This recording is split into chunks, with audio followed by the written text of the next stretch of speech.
Good evening and welcome to another video from coolsmartphone.com. Today we're going to have a little look at the UI of the Alcatel Onetouch Idol 3 5.5 edition. So I've been using this device now for a couple of weeks as my main device, and I thought I would do a bit of an overview of the software and the UI. It's going to be fairly easy to understand as the UI is pretty much stock Android once you get past the initial launcher that they use. So I've gone through all the hardware of this phone before, so I won't spend any time on that in this video, but it is really nice hardware and really good value for money.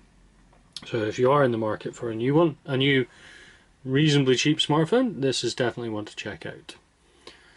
So as you can see there, this is my lock screen. There is no active SIM card in this at the moment. I have taken that out. So there, let's unlock it. I'm just going to drag the notification area down straight away, and you'll see here that the notification area is pretty much the same as you would expect to see on any other Android 5.1 phone. Let's ramp the brightness up a wee bit. I believe this is actually running 5.02 at the moment. We will just have a look. Let's go into settings, and as you can see, once you get into the main settings, very much pure Android here.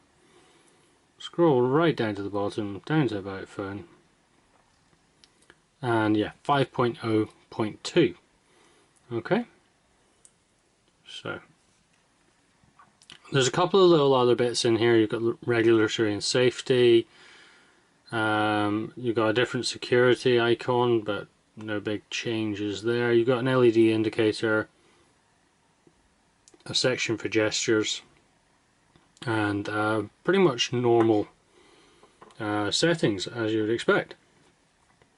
What we do have that is a big difference, if we drag down the notification area again, is you will see here that we've got this little reversible icon. Now let's get this bit out of the way first and foremost. If I rotate the phone, the whole UI will rotate accordingly. Now this is a trick unique to the Alcatel Onetouch Idol, and it does make the phone really useful. So if, for example, you are listening to music on headphones, your headphone jack is at what would be the top of the phone, but in this orientation it's now at the bottom of the phone, which does make things useful, especially if you've got short headphone cables. So we'll rotate it all the way back round again, and we'll now unlock it. Sorry, I'm getting some notifications of email coming through there. Now this is the Alcatel launcher. Now I'm not a huge fan of launchers, but it's fairly good as far as launchers go. You can see that you've got lots of different bits and pieces in here, and you've got this one touch stream which actually pulls your calendar, news, and a couple of featured apps and things like that through. Kind of similar to what Google Now does. Personally, I prefer Google Now. If we press our application drawer, you can see here the application drawer is very much like any other Android device. So not big changes there. Now you don't have the access to the widgets there.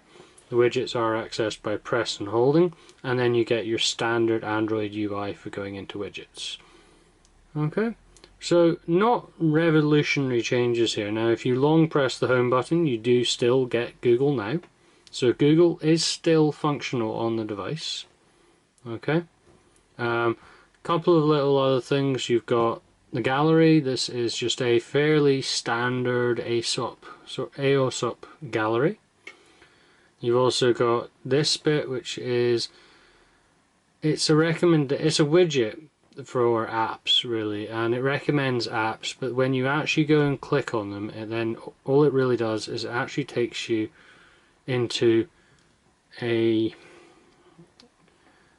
face for the App Store. So if, say for example, I click install, that is actually going to install, I believe, from the Google Play Store, which is a little bit annoying, to be honest. I would prefer this wasn't there. I would prefer they just left you to use the Google Store as you would normally. You can see here that it is actually pulling out from the Google Store if we log in. Okay, as you can see, I've not actually used this. I don't intend on using it. I really only found it useful for, well, I didn't use it.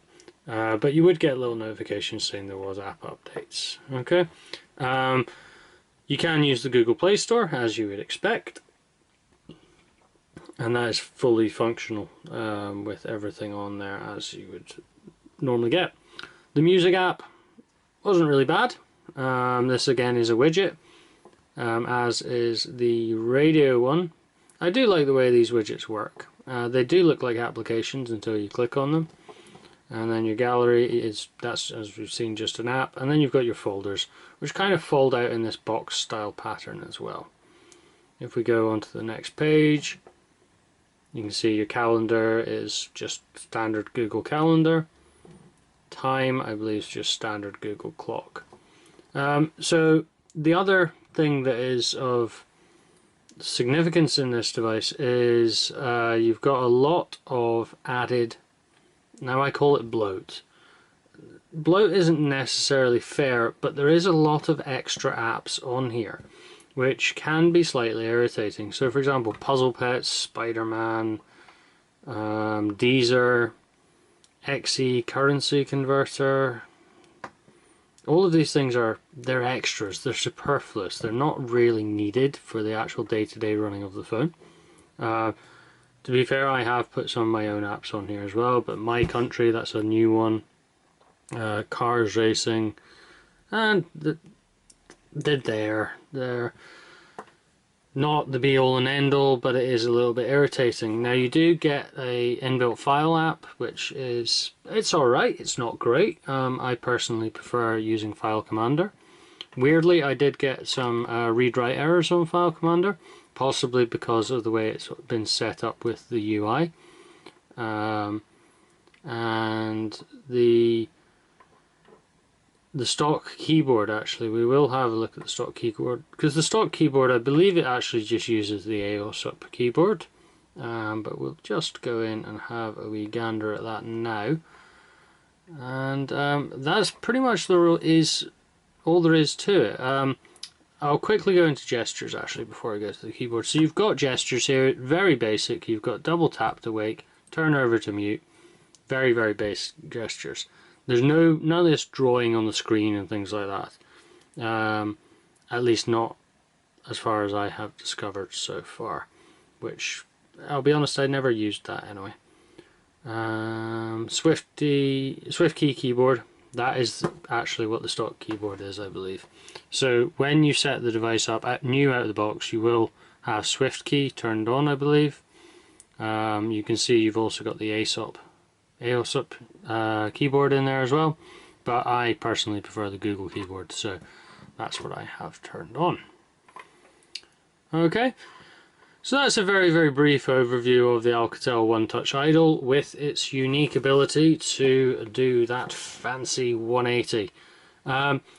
For a £199 handset, really you cannot go wrong with this. I've been really, really impressed with it. I would be genuinely very happy if someone were to give me this as a gift. Yeah, check it out if you're interested in getting a entry-level, well, a flagship spec handset for a fraction of the cost. Thank you very much. This has been a hands-on demo with the Alcatel Onetouch Idol 3 5.5 edition.